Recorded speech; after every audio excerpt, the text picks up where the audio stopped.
Prions. Éternel, notre Père Céleste, nous rendons hommage à ton Saint-Nom pour tous tes bienfaits. Merci de nous avoir réveillés de nos lits en bonne santé, surtout de nous rappeler pour qu'on soit ici, pour t'adorer, pour te louer, pour te célébrer, pour tous tes bienfaits dans nos vies. Merci. Merci infiniment. Nous sommes ici pour écouter ta parole. Personnellement, je suis vide. Remplis-moi avec ton Esprit Saint et guide-moi dans tout ce que nous allons dire pour que ça nous ranime, ça nous rapproche plus à toi. On demeure ferme pour t'adorer, pour te servir. Ceux qui sont en route, que tu les ramènes ici sains et saufs. Nous savons qu'il y a coupure d'eau. Ça empêche beaucoup de s'apprêter. Mais que toi-même, tu nous aides tous, qu'on puisse être là pour faire ta volonté. Commence avec l'Éternel.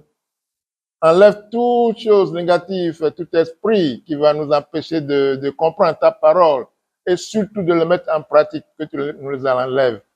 Et que ton Esprit Saint nous gouverne, prenne contrôle de nos cœurs pour qu'on puisse comprendre et surtout qu'on puisse mettre en pratique tout ce que tu nous révèles. Que ton Saint-Nom soit glorifié. Nous savons que tu vas nous aider jusqu'à la fin. Au nom de Jésus-Christ, notre Seigneur et Sauveur. Amen. Nous avons notre thème, Jésus le Fils, le Roi et le Rédempteur.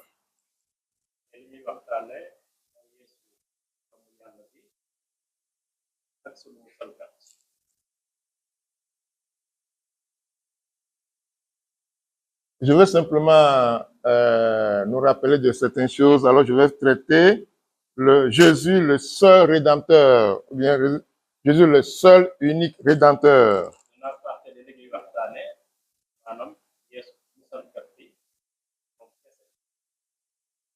Je sais que nous n'avons pas eu assez de temps pour traiter tout ce qu'on a à voir sur ce thème.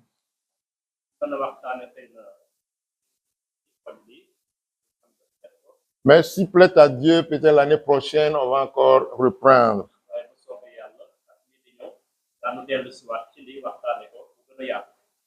Aujourd'hui, j'aimerais parler un peu sur le Fils de Dieu. Et pourquoi le Fils de Dieu?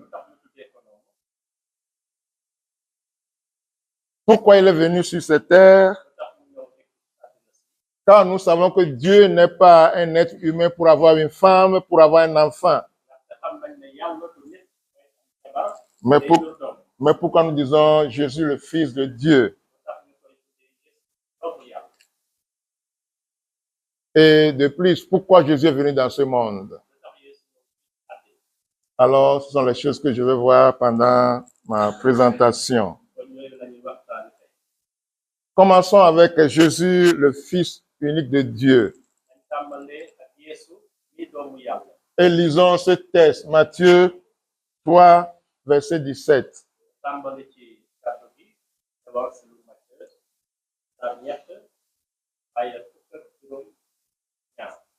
Dès que Jésus eut été baptisé, il sortit de l'eau, et voici les cieux s'ouvrir, et il vit l'Esprit de Dieu descendre comme une colombe et venir sur lui. Et voici une voix fit entendre des cieux ces paroles. Celui-ci est mon Fils bien-aimé en qui j'ai mis toute mon affection. Amen.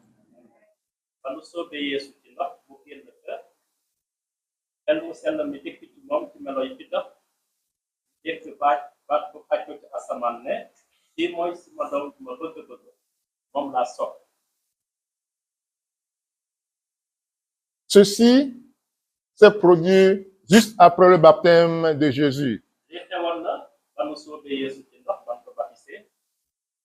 Alors on peut dire qu'avant que Jésus ne soit le Rédempteur, il était d'abord le Fils de Dieu. Et nous avons un texte familier en Jean 3, verset 16.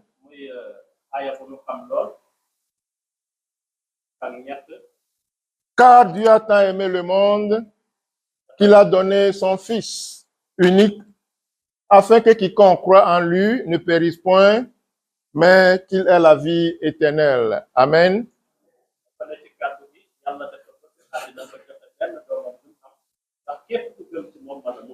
Car Dieu a tant aimé le monde, ainsi il a donné son Fils unique.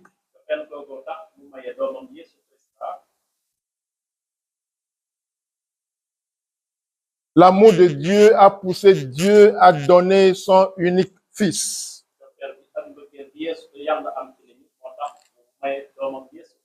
Alors Jésus est venu dans ce monde parce que Dieu nous a aimés et Dieu nous aime toujours. Amen. Alors la présence de Dieu dans ce monde montre ou bien démontre l'amour profond de Dieu pour l'humanité. Cet amour inimaginable et incompréhensible. Comment Dieu peut donner son Fils pour les êtres que nous sommes? Avant même de parler de Jésus, bien son avènement dans ce monde, il y a eu des prophéties concernant sa naissance. Et Ésaïe 7, verset 14 nous dit ceci. C'est pourquoi le Seigneur lui-même vous donnera un signe. Voici, la jeune fille deviendra enceinte, elle enfantera un fils et elle lui donnera le nom d'Emmanuel.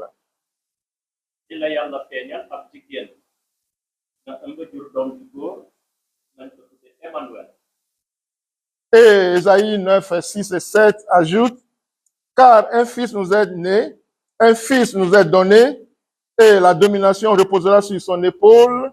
On l'appellera admirable, conseiller, Dieu puissant, Père éternel, Prince de la paix. Amen.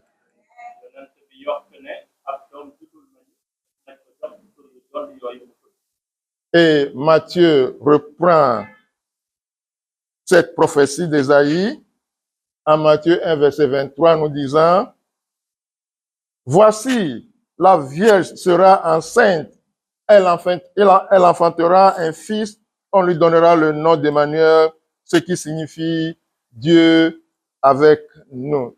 Amen.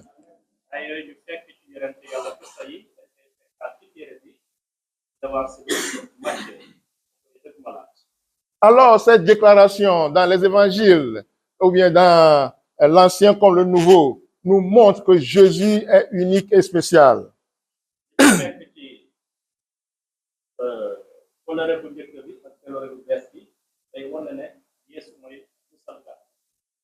Nous disons que Jésus est le Fils parce que c'est Jésus qui a envoyé un ange dire à Marie, la Vierge, qu'elle aura un enfant.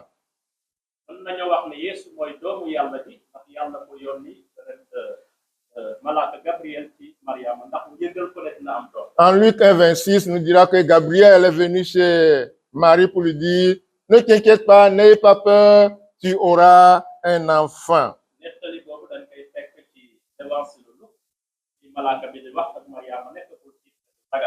Alors, lorsque l'unique qui a eu la connaissance de Dieu, et Philippe lui a expliqué la parole de Dieu,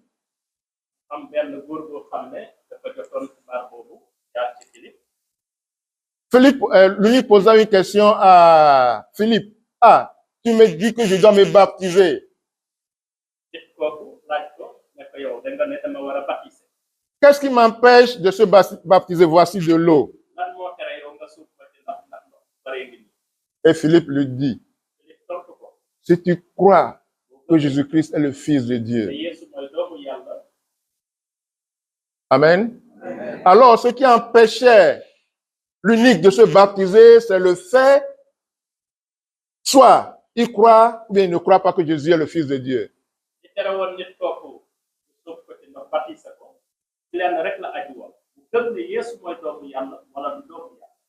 Heureusement, l'unique affirme cette déclaration de Philippe. Il a dit, oui, il croit que Jésus-Christ est le Fils de Dieu.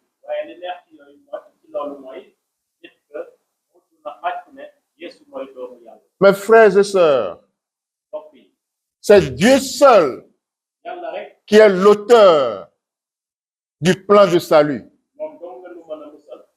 Nous ne pouvons pas, ou bien ne devons pas suivre ce que nous voulons.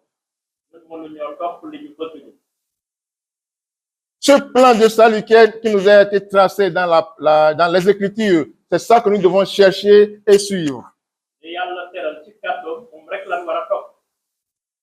Si ces choses ne sont pas importantes, on n'aura jamais l'espace pour cette déclaration dans la parole de Dieu.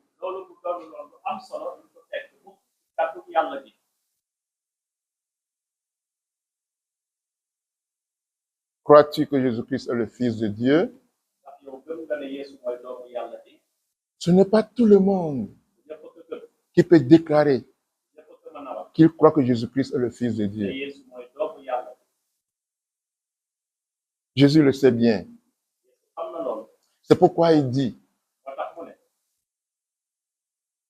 si vous me confessez devant les gens, bien devant les hommes, je vous confesserai devant mon Père qui est dans les cieux.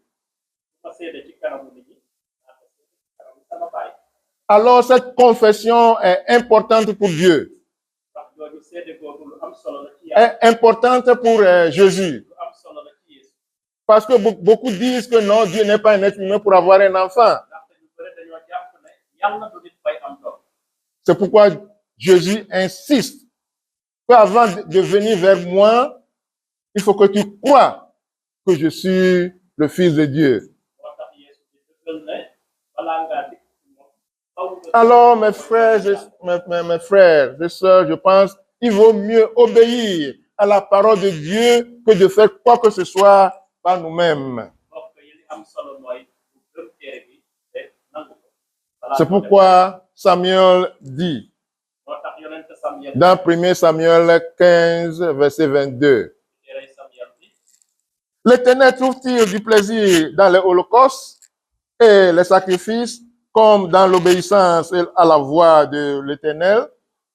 Voici, l'obéissance vaut mieux que les sacrifices et l'observation de sa parole vaut mieux que la graisse des béliers. Amen.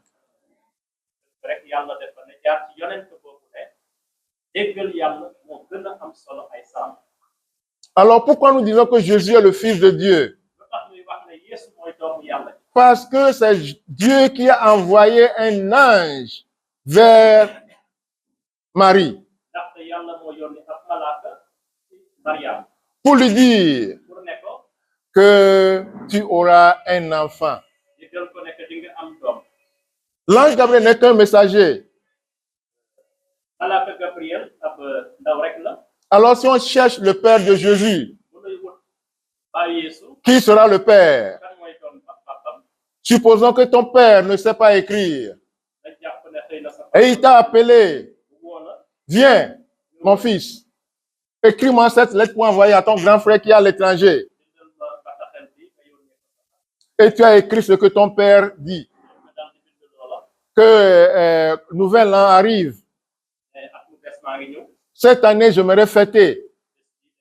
Mais je n'ai pas de l'argent. Je n'ai rien du tout. Si tu peux m'envoyer de l'argent.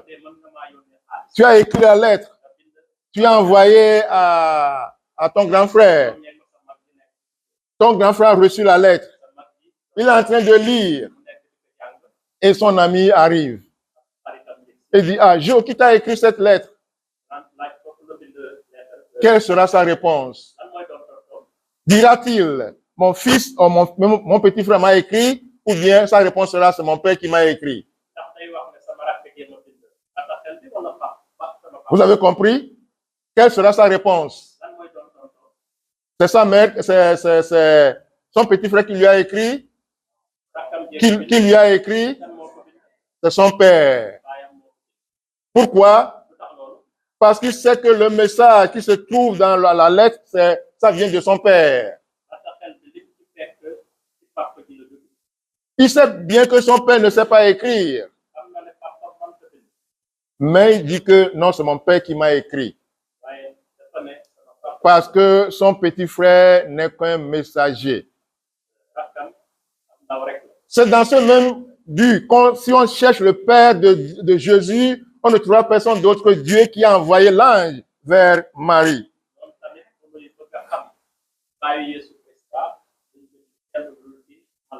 Alors, si nous disons que Jésus est le Fils de Dieu, ce n'est pas par nature humaine. Non. Spirituellement, c'est Dieu qui est responsable pour la naissance de Jésus. Amen. Amen. Jésus, le Fils et unique Rédempteur du monde. Alors, nous disons Jésus est le Rédempteur, le Sauveur. Ça veut dire quoi? Si on dit Rédempteur, ça signifie quoi? Rédempteur, c'est quoi? Oui, qui a une idée? Si on dit un Rédempteur, pardon? Celui qui sauve? Oui, qui d'autre? Un Rédempteur. Un Sauveur. C'est tout? C'est tout qu'on a comme synonyme? C'est Jésus qui nous lave de nos péchés. C'est Jésus qui nous justifie. C'est à travers Jésus qu'on peut comparer devant Dieu comme juste. Amen. Pourquoi Jésus est venu dans ce monde? Pourquoi Jésus est notre Rédempteur? Pourquoi Jésus est notre Sauveur? Ceci nous amène un peu dans la Bible, dans l'Ancien Testament, en Genèse, chapitre 1, chapitre 3, chapitre 4, pour nous dire qu'au commencement, Dieu créa l'homme à son image.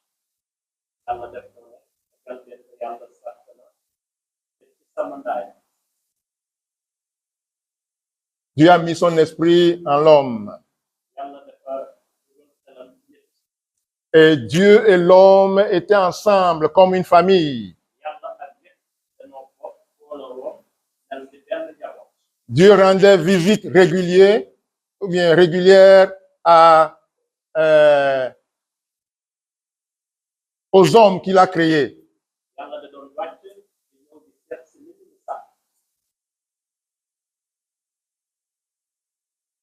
Mais un jour,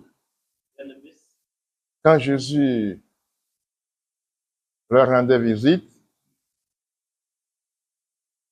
ils n'étaient plus à leur place.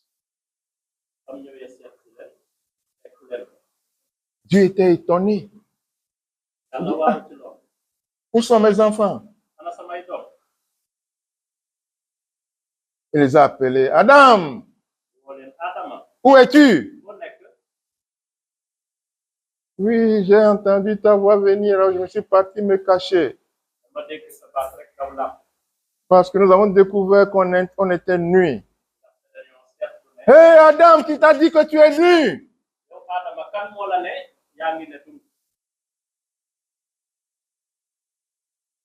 As-tu mangé le fruit que je t'avais interdit de manger? Oui. La femme que tu m'as donnée m'a donné à manger. On n'accepte jamais nos erreurs. On trouve toujours excuse pour blâmer quelqu'un d'autre pour nos erreurs. N'est-ce pas? Personne n'est prêt à accepter ses erreurs. Dans nos familles, dans nos lieux de travail, n'importe où, si quelque chose arrive, on trouve toujours des excuses pour blâmer d'autres personnes. Ainsi, Adam a blâmé Ève pour lui avoir donné le fruit à manger. Mais je pensais bien, malgré le fait que je n'étais pas là, Je ne pensais pas que Dieu a dit à la femme de ne pas toucher le fruit. C'est à qui Dieu pourrait adresser la parole? À l'homme, n'est-ce pas? Il dit, toi, Adam, ce fruit ne touche pas. Alors, si la femme l'a touché, qu'est-ce que toi, le responsable, tu devais faire? Mais Adam a blâmé sa femme. La Bible nous dit en Genèse 4 que Dieu chassa Adam et Ève du jardin. À partir de ce jour, la Bible nous dit que le péché est venu dans ce monde. Et l'homme a perdu la gloire de Dieu. L'intimité, l'amour, la bonne relation qui existait entre Dieu et sa créature, les hommes, est brisée à cause du péché.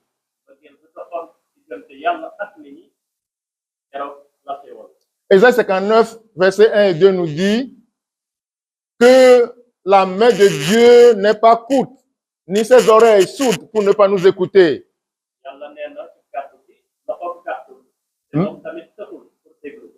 Mais ce sont nos péchés qui nous ont empêchés ou bien qui nous ont séparés de Dieu.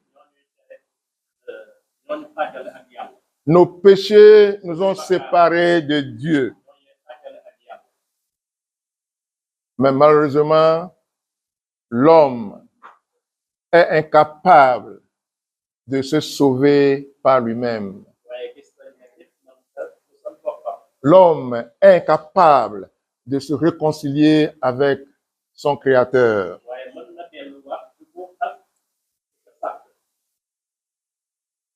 L'homme ne peut pas. L'homme ne peut pas. Tous les moyens que l'homme a à sa disposition ne peuvent jamais le sauver. Le réconcilier à Dieu. Hébreux 10, verset 4 nous dit, car il est impossible que le sang des taureaux et des boucs ôte les péchés. Il est impossible que le sang des taureaux, des boucs puisse ôter les péchés. Parce que nous savons que le sang sert à la pacification, à la réconciliation. Mais malheureusement, le seul moyen que l'homme a, Dieu dit que c'est impossible de nous sauver. Mais Dieu, dans son amour infini, et je ne suis pas satisfait avec ce mot, son amour infini. Parce qu'en anglais, le mot c'est amazing grace. J'ai cherché l'équivalent, mais la grâce infinie ne me satisfait pas. Amazing grace, une grâce inimaginable, une grâce magnifique, une grâce incompréhensible. À cause de cela, à cause de cette grâce, à cause de cet amour infini, au lieu que nous payons pour nos péchés, pour nos dettes, pour nos transgressions, c'est Dieu plutôt qui nous a offert son Fils. Amen.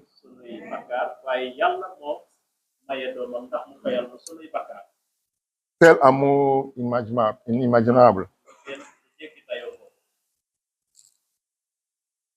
Et Pierre nous dit en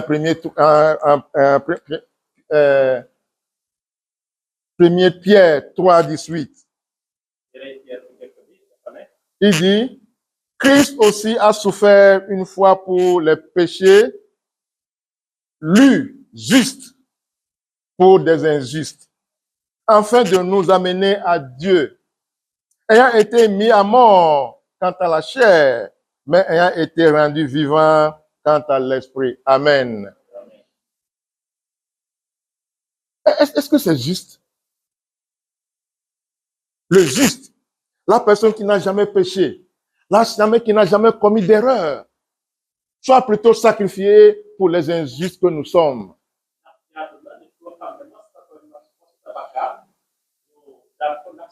C'est logique? Non. Non. On punit les fautifs, n'est-ce pas? Mais Dieu a plutôt sacrifié le juste, la personne qui n'a rien fait de mal, pour pouvoir nous sauver. Quel amour infini. Amen. Amen. Et Matthieu reprend ça clairement pour dire, elle enfantera un fils et tu lui donneras le nom de Jésus. C'est lui qui sauvera son peuple de ses péchés. Amen.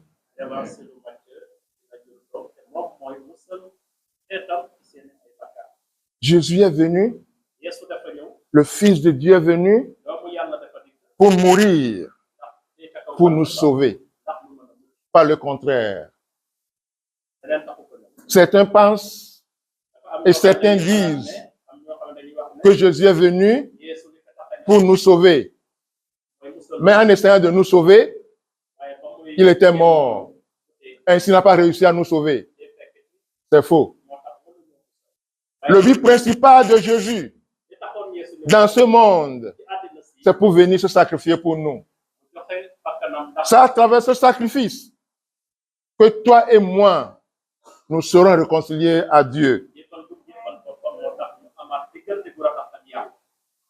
Alors Jésus n'est pas mort en nous sauvant. Jésus n'est pas mort en nous sauvant, mais il est mort pour nous sauver. Amen. Je ne sais pas si vous m'avez compris. Le français est correct, n'est-ce pas?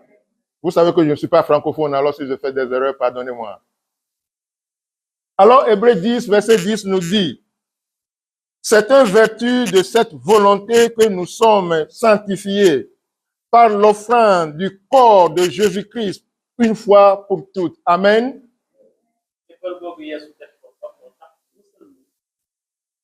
Alors, Jésus est sacrifié une fois pour toutes pour nous laver de tous nos péchés.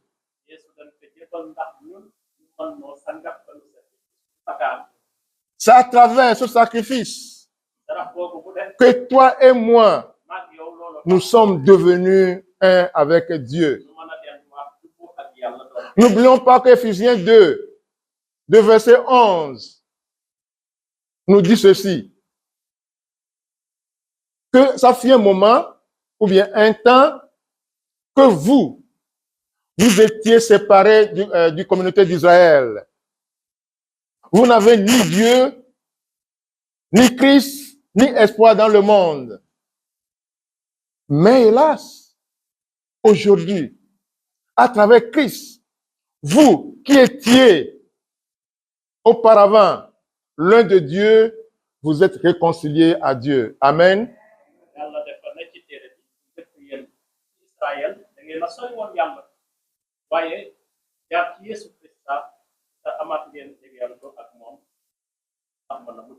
Ainsi, c'est à travers Christ que nous sommes réconciliés à Dieu.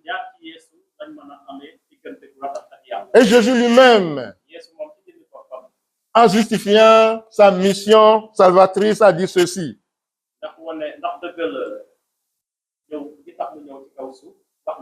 Jean 10, verset 10. Le voleur ne vient que pour dérober, égorger et détruire. Moi, je suis venu afin que les brebis aient la vie.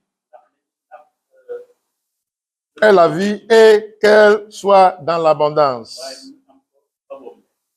Amen. Amen. Jésus est en train de dire que lui, il est venu pour que nous ayons la vie éternelle. Amen. En Jean 14, versets 1 à 3 et 6 nous dit ceci. Que votre cœur ne se trouve point. Croyez en Dieu et croyez en moi. Il y a plusieurs demeures dans la maison de mon Père. Si cela n'était pas, je vous l'aurais dit. Je vais vous préparer une place. Et lorsque je m'en serai allé et que je vous aurai préparé une place, je reviendrai. Et je vous prendrai avec moi, afin que là où je suis, vous y soyez aussi. Le verset 6 dit ceci. Jésus lui dit, je suis le chemin, la vérité et la vie. Nul ne vient au Père que par moi. Amen.